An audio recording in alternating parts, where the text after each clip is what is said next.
बिस्मिल्लाहिर्रहमानिर्रहीम। अस्सलाम वालेकुम नाज़रीन, आप यूट्यूब चैनल देख रहे हैं। मैं इमरान ख़ान हूँ।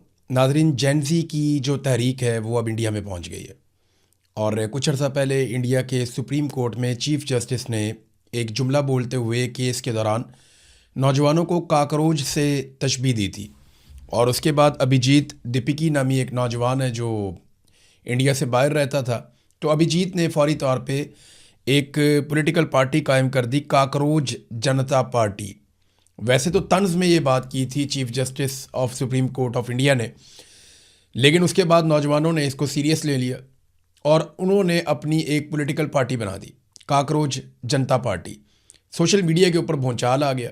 इन्होंने आवाज़ उठाना शुरू की इंडिया के निज़ाम तालीम के ऊपर और ये बार बार एक ही बात कर रहे थे कि इसके अंदर इस्लाहात लाई जाएँ, इसको बेहतर किया जाए। इनको संजीदा नहीं लिया गया। ये छोटे मोटे एहतजाज करना शुरू हो गए, फिर आहिस्ता आहिस्ता एहतजाज में शिद्दत आना शुरू हो गई। फिर एक वक्त आया कि कुछ तलबा ने और उनके साथ कुछ जो एक्टिविस्ट हैं उन्होंने मिलकर भूख हड़ताल शुरू कर दी। तो हालात इंडिया के अंदर ऐसे होना शुरू हो गए कि पहले इनको संजीदा नहीं लिया गया। वज़ीर तालीम के जो हैं उन्होंने स्टेटमेंट दे दिया कि ये तो शरपसंद किस्म के लोग हैं और ये ठीक लोग नहीं हैं। तो नौजवान इकट्ठे होते गए, नौजवानों की बहुत बड़ी तादाद इकट्ठी हो गई और गुज़िश्ता रोज़ उन्होंने दिल्ली के अंदर पार्लियामेंट की तरफ बढ़ना शुरू कर दिया। नौजवान इतनी बड़ी तादाद में आए कि पुलिस उन्हें रोक नहीं पा रही थी और बिलाखिर वो पार्लियामेंट के बाहर पहुंच गए।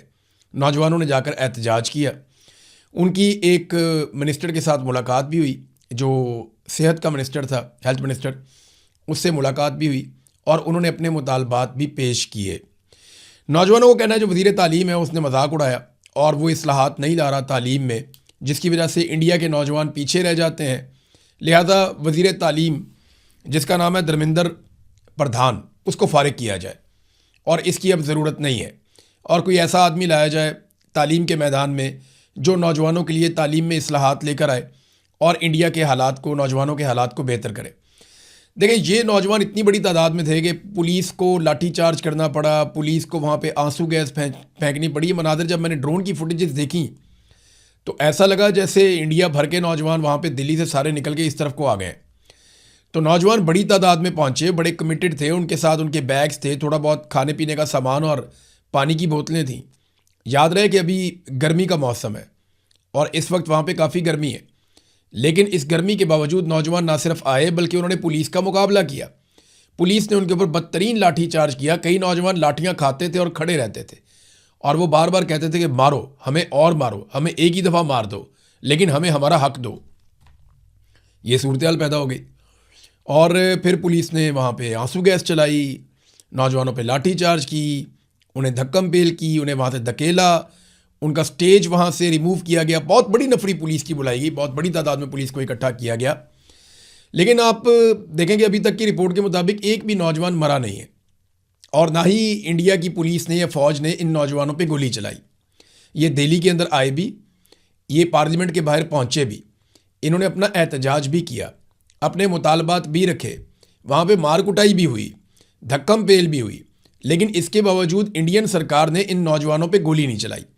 पाकिस्तान में एक नया ट्रेंड हम देखते हैं कि अब पाकिस्तान की मिलिट्री एस्टेब्लिशमेंट फौरी तौर पर गोली चलाने का ऑप्शन ले लेती है और उसके लिए जो कॉन्फिडेंस चाहिए होता है वो उन्हें डोनाल्ड ट्रंप से मिल जाता है कि डोनाल्ड ट्रंप का हाथ हमारे सर पे है, गोली वोली मार भी देंगे, कुछ 10 15 20 लोग मारे जाएं तो फ़र्क नहीं पड़ता।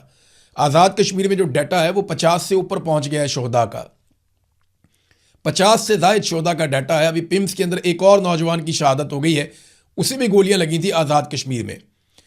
तो यहाँ तो परवाह ही नहीं करते, गोली मारते हैं इंसान को। लेकिन इस वक्त जो सूरत हाल है इंडिया में, नौजवानों ने अपने मसल शो किए हैं और आने वाले दिनों में ऐसा लगता है कि ये एक बहुत बड़ा ख़तरा बन जाएगा नरेंद्र मोदी के लिए। नरेंद्र मोदी जिसे काफ़ी कोशिशों के बावजूद कांग्रेस शिकस्त नहीं दे पाई, बाकी मुखालफीन जो है वो नरेंद्र मोदी को नहीं तोड़ पाए, उसको नहीं हिला पाए उसकी जगह से, और नरेंद्र मोदी ने पैसे के ज़रिए से, ताकत के ज़रिए से सिस्टम के ऊपर पूरा अपना कंट्रोल और अपनी पकड़ बना के रखी। लेकिन अब ये नौजवान जो हैं वो ऐसा लगता है बुनियादें हिला देंगे नरेंद्र मोदी की। इन्होंने मुतालबात जो हैं उनको बढ़ाना शुरू कर दिया नौजवानों ने और अब ये दोबारा निकलेंगे। देखिए, इनका कॉन्फिडेंस बढ़ता जाएगा। ये जो नौजवानों की मूवमेंट है ना, इसका आगाज़ हुआ था श्रीलंका से। सबसे पहले श्रीलंका के अंदर अवाम निकली, जिसमें बहुत बड़ी तादाद में नौजवान थे। ये भी तंग आए हुए थे सिस्टम से। इन्हें लग रहा था कि सिस्टम शहरियों को दबा रहा है। श्रीलंका के अंदर इनकलाब आ गया, उन्होंने उठा के पाक से ख़ानदान की ऐसी तैसी फेर दी थी और हमने वो मनाजिर देखे थे। अभी श्रीलंका के अंदर चीज़ें नॉर्मलाइज हैं। फिर हमने देखा बांग्लादेश के अंदर नौजवान उठ गए। बांग्लादेश के नौजवानों ने हसीना वाजिद के मजालिम के ख़िलाफ़ खड़े होकर, और उन मजालिम के ख़िलाफ़ ख़ासतौर पर जो मेरिट की धज्जियाँ उड़ाई जाती थी, जो नौजवानों का इस्तेहसाल किया जाता था, जो उनकी पॉलिसीज़ थी, उनके खिलाफ नौजवान खड़े हो गए और ऐसा प्रोटेस्ट किया कि हसीना वाजिद को मुल्क छोड़कर भागना पड़ा। और हसीना वाजिद के मजालिम की दास्तानें जो खुलकर फिर बाहर आई हैं, जो लोग जबरी तौर पे लापता किए गए वो छूट छूट कर आए कई कई साल के बाद। तो बड़ा जुल्म, 15 साल तक हसीना वाजिद ने जुल्म किया था। नौजवानों ने कंट्रोल ले लिया अपने हाथ में बांग्लादेश का। वहाँ पे एक इलेक्शन हुआ, उसके नतीजे में एक नई हुकूमत बनी है बांग्लादेश में। आज हालात बेहतर हैं। इसी तरह फिर नेपाल के अंदर हुआ। नेपाल में नेपो किड्स थे, वहाँ की जो रॉयल फैमिली है उनके बच्चे, वो वीडियोस बनाते थे अपनी अय्याशियों की, अपनी ज़िंदगी की बड़ी खूबसूरत वीडियोस बनाते थे कि ये सहूलत है, ये गाड़ी है, ये प्लेन है। तो वो बहुत खुशहाल ज़िंदगी गुजार रहे थे, लेकिन वो वीडियोस बना के वो पब्लिक करते थे, जैसा कि जरदारी साहब के बच्चे भी कभी कभी करते हैं। तो उससे नौजवानों के अंदर एक गुस्सा पैदा हुआ और वो इतना बढ़ता चला गया कि नेपाल में भी ये सब हो गया।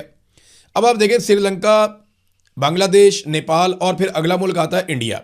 ये मुल्क है भी इसी तरतीब से, इस तरफ को आप आते जाएँ तो एक ही जगह पे है। तो इंडिया में अब नौजवान खड़े हो गए हैं और ये जेनजी है। ये वो जनरेशन है जिसको हम जेनजी कहते हैं, यानी वो नौजवान जो 25 साल के आसपास की उम्र के हैं, इससे ऊपर नीचे। तो ये जेनजी नौजवान है और इन्होंने अब मुसीबत डाली हुई है इंडिया के अंदर। ये बढ़ते जाएंगे, ये मेरी प्रिडिक्शन है। मैंने जब आपको पहली दफ़ा ये बताया था ना कि काकरोच जनता पार्टी, उन्होंने एक पार्टी बनाई है जो सोशल मीडिया के ऊपर वायरल हो गई है। मैंने आपको तब भी कहा था कि ये प्रैक्टिकली आहिस्ता आहिस्ता बड़े होते जाएंगे।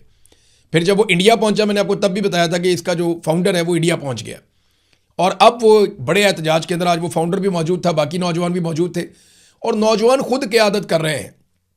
मैंने देखा छोटी छोटी लड़कियों को, बच्चियों को, उन्होंने जिस अंदाज में वहाँ पे डंडे और आंसू गैस का मुकाबला किया और वो पीछे हटने को तैयार नहीं थे। वो, उनको शऊर था, उनको पता है कि उनके साथ क्या ज़्यादती हो रही है और नरेंद्र मोदी की सरकार वहाँ पे क्या कर रही है। तो आहिस्ता आहिस्ता अब वहाँ पे भी नौजवान, इंडिया में ये जेनजी का बुखार यहाँ तक पहुँच गया। अगला मुल्क है पाकिस्तान। तो पाकिस्तान के नौजवानों को भी अब तैयारी पकड़नी पड़ेगी, क्योंकि जिम्मेदारी तो नौजवानों पर आनी है। अल्टीमेटली पाकिस्तान के नौजवानों को ये रिस्पॉन्सिबिलिटी लेनी पड़ेगी, चाहे नौजवान इस्लामाबाद, रावलपिंडी के हों, खैबर पख्तूनख्वा, पंजाब, सिंध, बलूचिस्तान, खैबर पख्तूनख्वा या गिलगित बल्तिस्तान के नौजवान हों या कश्मीर के नौजवान हों। देखें ना, कश्मीर में भी अभी जो तहरीक आई है वो नौजवानों ने किया है। ये कोई बूढ़े लोग, बहुत बुजुर्ग लोग नहीं हैं, बहुत तजर्बाकार लोग नहीं हैं। कोई बेकरी वाला है, कोई दुकान वाला है, कोई नया नया वकील बना है। तो ये सारे छोटे छोटे मिडिल क्लास के घरों से उठे हुए नौजवान हैं और स्कूलों के बच्चे बच्चियाँ आते हैं वहाँ पर धरने के अंदर और बड़ी तादाद में नौजवान शिरकत कर रहे हैं उन एहतजाजों में जो आज़ाद कश्मीर में हो रहे हैं। उसके ऊपर मैं आपको बाद में बताता हूँ। लेकिन अब पाकिस्तानी नौजवानों को अल्टीमेटली अपने हुकूक के लिए खड़ा होना पड़ेगा, ये देखे बगैर कि कौन सी पॉलिटिकल क़यादत उनको लीड करती है या नहीं करती। ज़रूरत नहीं है ना, पॉलिटिकल पार्टीज़ के पास नॉर्मली ऐसा विजन नहीं है जो मौजूदा हुकूमत के अंदर, ख़ास तौर पर वो तो सिर्फ अपने बच्चों को बना रहे हैं। नवाज शरीफ को मरियम नवाज और उसके बच्चों से बाहर दिखाई नहीं देता, जरदारी को अपने बेटे से बाहर दिखाई नहीं देता। ख्वाहिश तो देखो ना, उसने कभी इस ख्वाहिश का इजहार नहीं किया कि मैं चाहता हूं कि पाकिस्तान का नौजवान इक्तदार में हिस्सेदार बने। नहीं, वो कहता मेरी ख्वाहिश है कि मेरी ज़िंदगी में मेरा बेटा वज़ीर आज़म बन जाए एक दफ़ा। आप देखें ना उनकी ख्वाहिशात कैसी हैं, वो अपनी फैमिली से बाहर जाती ही नहीं है। तो नौजवानों को पाकिस्तान में तालीमी इस्लाहात के लिए, नौकरी के एक जैसे मौक़े के लिए, बुनियादी इंसानी हुकूक़ की फ़राहमी के लिए, नाइंसाफ़ी के ख़ात्मे के लिए, जो अकरबा परवरी होती है, यहाँ पे अपने ही लोगों को रेवड़ियाँ बांटी जाती हैं, उसके ख़िलाफ़, और नौजवानों के मैंडेट का एहतराम कि नौजवान जो बात करते हैं, जिसको वोट डालते हैं, वहाँ पे वो मैंडेट उसको मिलना चाहिए। खेलों के मौक़े, सेहत के मौक़े, ये उन्हें मिलने चाहिए। इन मामलात के अंदर इस्लाहात होनी चाहिए।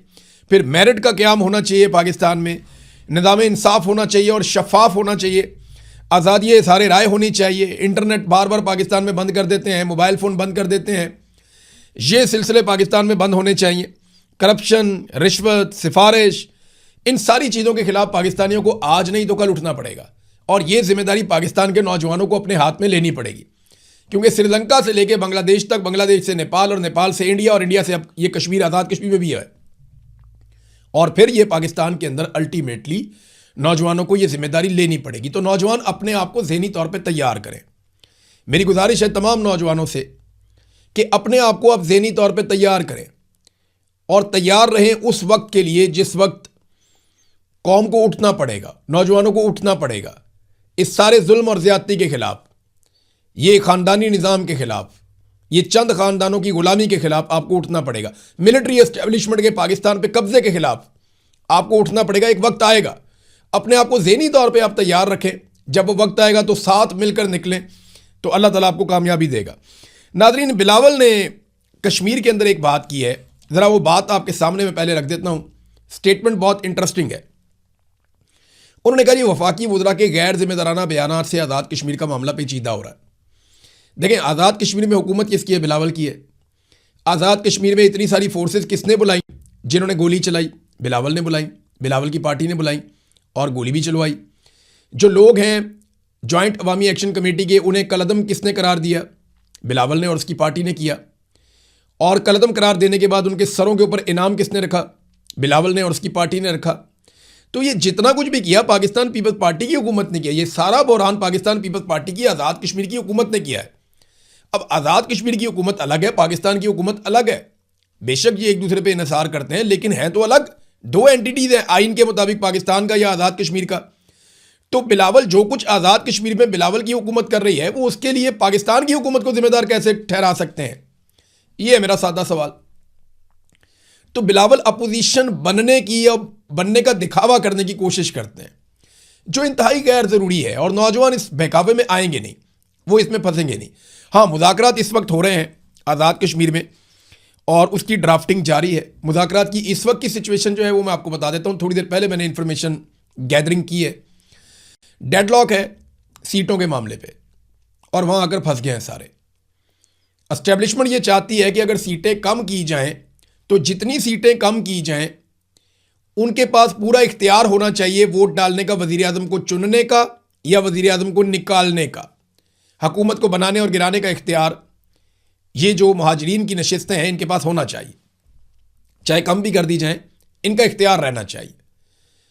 लेकिन जो जॉइंट अवामी एक्शन कमेटी के लोग कहते हैं ठीक है जी आप 4 करें 6 करें, लेकिन इख्तियार नहीं होना चाहिए। ना ये हुकूमत बनाएंगे ना ये हुकूमत गिराएंगे।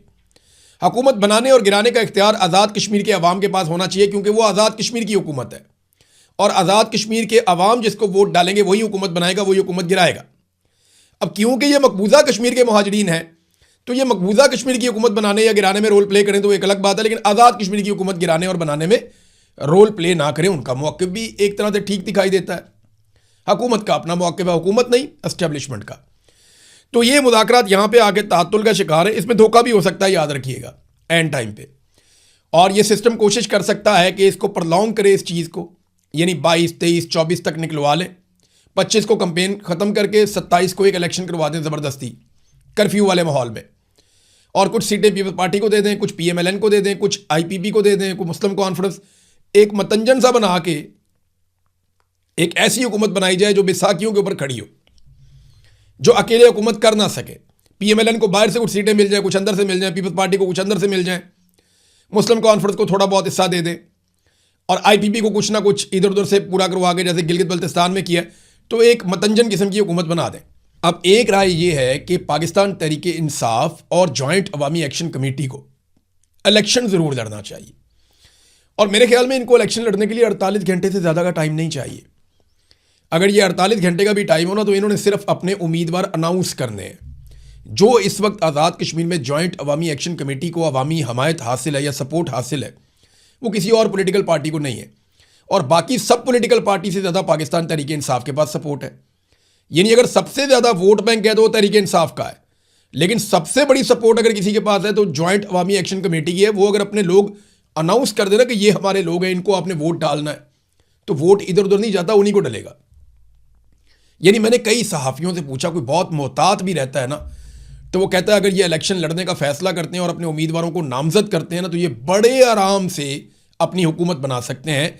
ये बात आज़ाद कश्मीर के अंदर जो सहाफ़ी सहाफ़त कर रहे हैं उन्होंने मुझे बताई कि ये इतनी बड़ी मकबूलियत हो चुकी है, और पूरे आज़ाद कश्मीर के कैनवस के ऊपर इनकी आवाज़ पहुंच गई है। लोग इनके साथ खड़े हैं और बहुत सारे शोहदा हैं इनके पास। 23 तारीख को वो शोहदा की याद में एक दिन मनाने जा रहे हैं। 50 से ज़ायद शोहदा की लिस्टें आ चुकी हैं, सैकड़ों जख्मी हैं। तो ये इस वक्त आप उनको नहीं हरा सकते इलेक्शन के मैदान में। अगर वो आ जाते हैं तो बस शर्त सिर्फ एक है, जैसे आज़ाद कश्मीर के लोग हर चीज़ पे पहरा देते हैं ना, जैसे खैबर पख्तूनख्वा के लोगों ने नताइज हासिल किए थे, या जैसे खैबर पख्तूनख्वा के लोग बैठ गए थे जाकर पोलिंग स्टेशंस के बाहर और आरओस के दफ्तरों के बाहर कि जनाब हम तो रिजल्ट लेकर उठेंगे, हमें हमारी जीत का नोटिफिकेशन दिया जाए। ये 33 नशिस्तें हैं टोटल। इन 33 नशिस्तों पे अगर बैठ के अपना रिजल्ट लेकर अवाम उठे ना तो फिर मसला ही कोई नहीं, फिर बड़े आराम से वहां पे हुकूमत तब्दील हो सकती है, एक नई हुकूमत बन सकती है। तो ये अब एक और भी सिचुएशन है जिसके ऊपर डिस्कशन हो रही है।